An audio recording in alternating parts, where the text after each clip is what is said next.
How to fix slow Verizon internet. Restart your Verizon modem and router by unplugging them for 1 minute and turning them back on.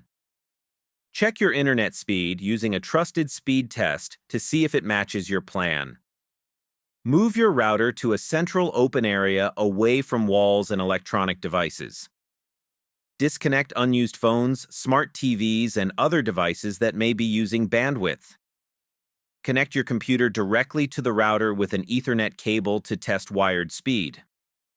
Switch to the 5 GHz Wi-Fi band for faster performance if your device supports it.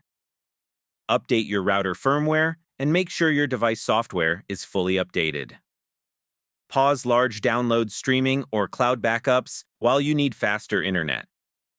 Scan your devices for viruses or malware that could slow down the connection. Contact Verizon support if the internet is still slow so they can check the line or your plan. Thank you for watching.